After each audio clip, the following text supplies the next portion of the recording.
if I've got a lady, let's say she has osteoarthritis in her knees, and she's maybe 25 pounds overweight, and I put her on the power plate, I can load as much force through her without giving her pain to her knees as she can handle on power plate, because what happens with power plate is we get the force of vibration actually creates a lengthening of tissues, whereas if we added mass to her and had her squatting, that actually is compressing her tissues. And so there's a difference between compressive-based activity and tensional-based activity, or elongation of soft tissue. So Jake was mentioning, he talked to you guys a little bit about the concept of forces and how it relates to tensegrity and structural integration. You guys talked a little bit about that? Yeah. Or am I stepping ahead? No, you're good. Okay.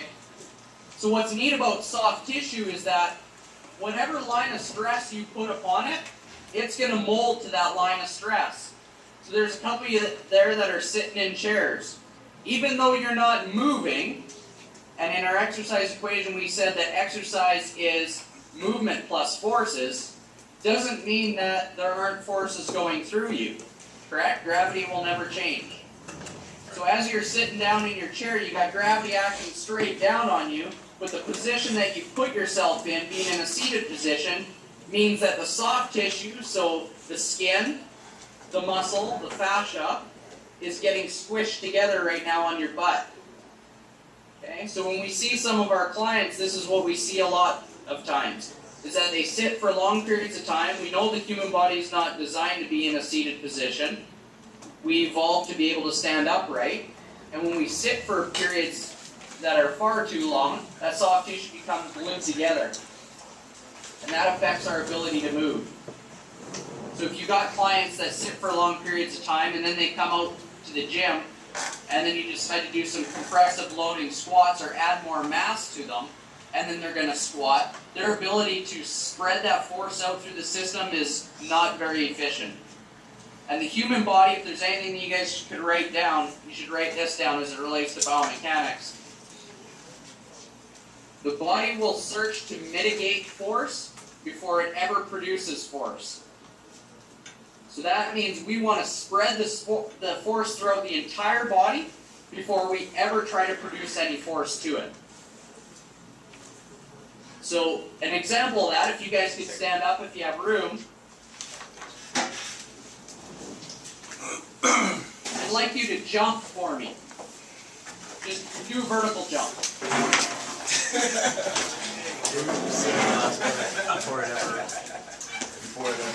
What you said? You kids, Texas got some hops.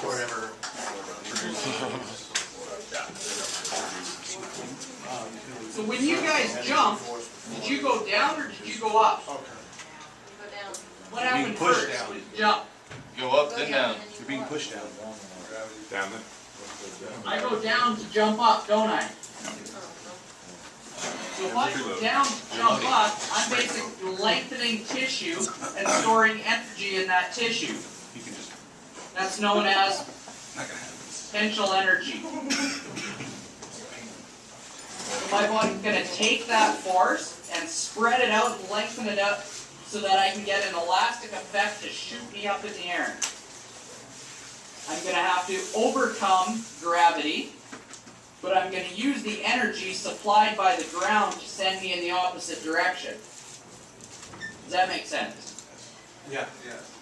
Okay? So that's what's kind of cool about the human body is we always want to take that force and spread it out and load it. So we say we want to load to unload, or we want to stretch to produce force. And you guys have all done, plyometrics before?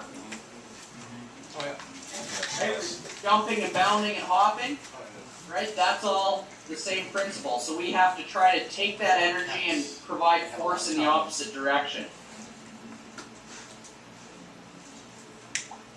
So forces and how we quantify force become really important because now that gives us an idea of, okay, what am I going to do with this force?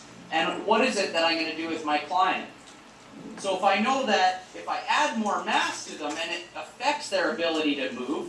What could I do where I didn't have as much mass added to them, but I could still provide force to the body to get a desired outcome?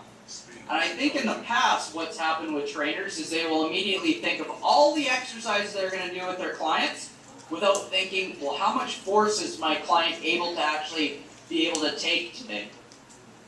And as you guys go through this course, you're going to start to learn some things about somebody's ability to move on that one given day is going to change from day to day with the clients that we work with today. If it was a dream come true, all athletes would be able to move like NBA or NFL athletes. But the reality is the people that we work with cannot move like that. So on any given day, they will be able to take force and be able to spread it out, or they might not. So in the past, we used to take, well, today we're going to do squats, we're going to do deadlifts, we're going to do some lunges, and we might do a leg press or a leg curl, and that'll be their leg workout. But then we forgot to realize, well, does this person have the capacity to move? How much force am I going to put through them? And can we get the desired outcome that we look for? So what we do is we think of, well, how can I quantify force to make that something that I can determine whether or not the person can handle it? Again, in the past, what we did is we gave them a set of dumbbells. And we took that weight and we said, okay, Lori, you've got two 10-pound dumbbells here. And we take our logbook and we write the number 10 down. The problem with that is that the number on the dumbbell is no indication of the amount of force that's going through somebody's body. Write that down. That's going to be really important for you. The number on the dumbbell is no indication of the amount of force going through somebody's body.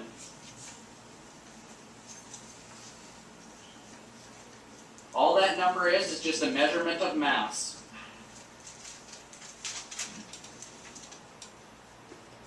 All it is that number is just a measurement of mass.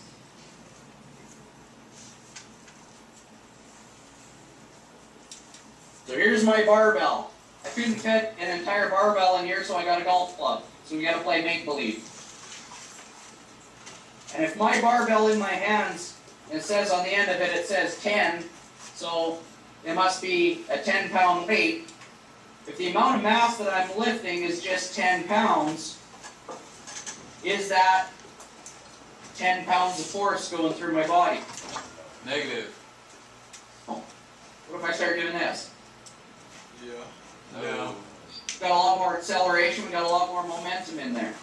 So that's going to be an important factor in determining what we're going to do with our client. If I take my dumbbell, or my barbell here, and I change the point of application of mass, okay, so that's how we can quantify this. If I change it to put my hands here, so my hands are a little bit more on one side of the bar than the other, that's going to have a different effect to what happens to my body.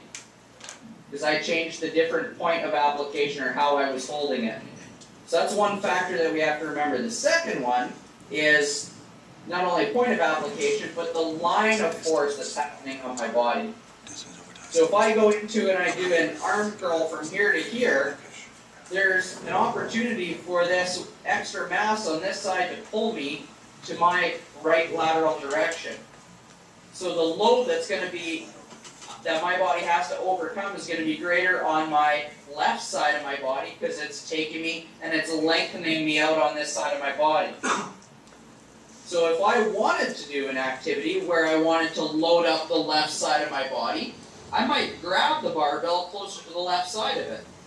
And I could still do arm curls, but I'm loading also this side of my body, and that could be a different outcome that I want. The third way that we determine how much force is the magnitude of force. So how big is that force? So three things that we got to think. We got to think of its mass, we got to think of its acceleration, but we also have to look at the vectors, and the three ways in which we measure those vectors is the point of application of the vector, or the direction of the vector, the effect that it has on the body, which is the line, and then we also have to look at the magnitude of the force. So those are all things that we have to take into consideration when we design a program for our clients.